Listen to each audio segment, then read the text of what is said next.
Go try to talk to Polymath. Looks like the guy's done now. Polymath. I bet you're done talking. How you doing? My name's Joey Crypto. Hi.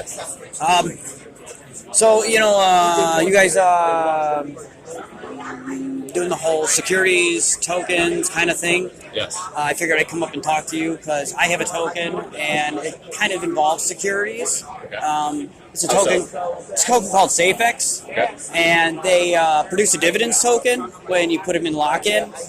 And so we're going to kind of use their token and lend against ours to automate payments, so that you can take out a loan. Say you put down a collateral, a little bit of a Safex token, and you take out a certain loan in my token, SAFeth, and you let the dividends just pay it off until that's been paid off in U.S. dollar terms. Right. Yeah.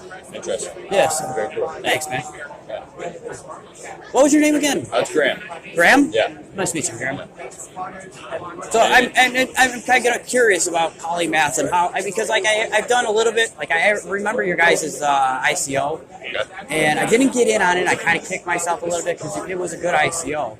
And I didn't really get too much information on, what you guys are doing with security tokens. I think it would be best if I showed you. Does that make sense? I can Sure. show Yeah. you Definitely. Yes.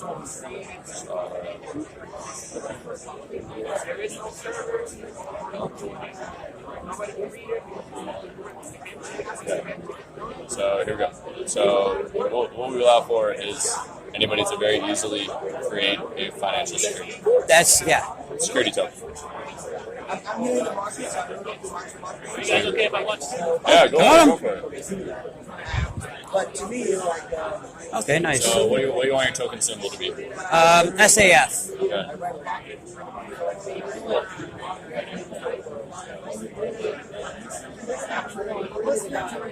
So we're reserving your token symbol. Awesome. To make sure that nobody else can have the SAF token. Just going to approve spending Poly. It costs 250 Poly to do this. And how much is Poly running for right now? Poly in USD terms is about 15 cents. 15 cents, okay. Man, I love this bear market. I really do. People are so hating it, but I love it. So this is actually running on the Ethereum blockchain right now. You can see the transaction where you reserved your token symbol. Oh, very cool. And so is this like integrating the? I know Ethereum has their online where you could create the contracts right there. Is this kind of like? So I mean, I'd say this is much different from pretty much anything you can do anywhere else. Yeah. Right, so what we're doing right now is we're creating a security token, and so it's a token that is backwards compatible with many of the tokens you'd be familiar with, ERC20 tokens. Yeah. But with That's the currently what we're on is ERC20. Yeah. But with the added functionality of built-in transfer restrictions.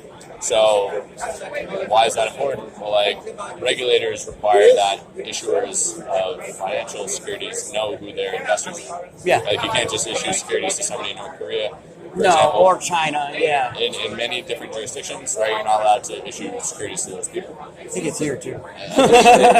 Additionally, with some offering types, you have to ensure that the investors that have invested in your company are accredited. Right, so there's all these different restrictions that are required to be followed when you're issuing financial securities, and so that's what we help people. Awesome. So if you're going to issue securities, we recommend that you have some help. Right, so these are broker dealers that can help you fundraise, maybe help you structure your offering. Here are some legal firms that can very help you cool. with Yeah. your security token. KYC providers, you might need some marketing help. You might want somebody to hold on to the tokens for you and or for your investors. So cold storage, things like that. Yeah, so you can reach out to custody services.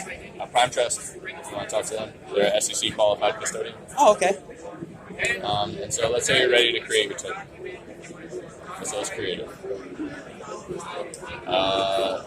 Couple more questions. Do you want your security token to be divisible or indivisible? So do you want your security token holders to be able to hold 1.5 tokens? Yes. Okay, so we're going to make it divisible. Do you want to limit the number of investors who can hold this token? So, for example, if you're doing a Reg CF offering, you're only allowed to have up to 2,000 investors. Okay. Right, so if you want to do that, yeah, sure. you can turn on that restriction.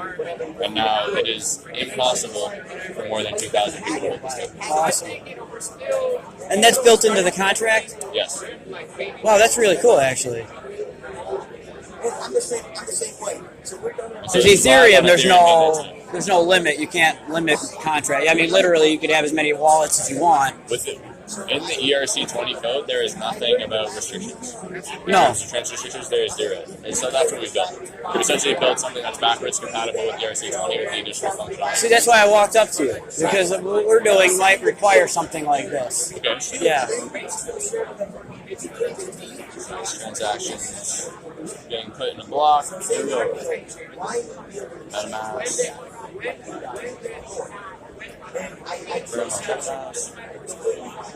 That's getting put in a block. Oh, cool. Yeah. So basically, he's creating And that's not the same contract as an ERC20. It's completely. awesome. Yeah, But when I the saw nice you guys thing- doing this, I was like, that's really interesting, because But the very nice thing about it is that it's backwards compatible with the ERC20. So there doesn't need to be additional infrastructure to be built to hold these things, right? If a wallet can hold an ERC20 token, it can hold one of these things. yeah, an ST20, We would call it 22. an ST20 token. Okay. Kind of what we're working on right now is the ERC 1400. Okay. So ERC 1400 is the kind of like formalized version of ST20. So it hasn't been merged with the Ethereum code yet. It's kind of undergoing community review. Okay. Hopefully, So beta right now. you could think of it like that. Yeah. Yeah. And then when you go full launch, it'll be that other, the ERC 14. No, okay, yeah. So I'll make a distinction. So ERC 1400 exists, right? It's in GitHub. Okay.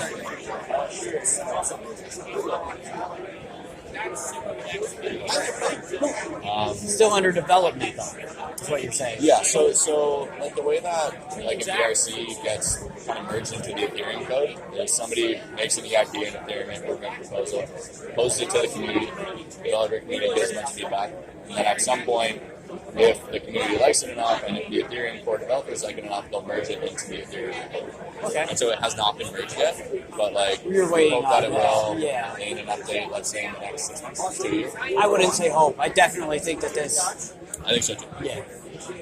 I just can't say it's going to be, because I don't know. Confidence, though. Confidence. When? Yeah. When it does.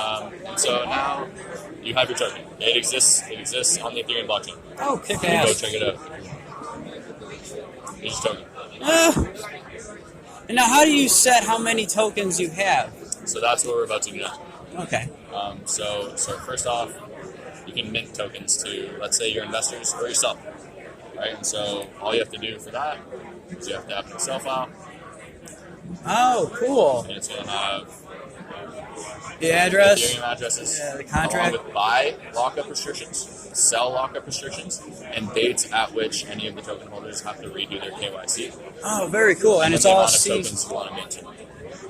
So all you do is you upload that right there, and then that mints the tokens to your investors. Very cool. Very cool. And that's just a standard Excel file. That's Yeah. all it is. So what happens is that gets broadcast as a transaction on Ethereum, and like what we've done on the back end is we programmed it so that all that stuff gets included.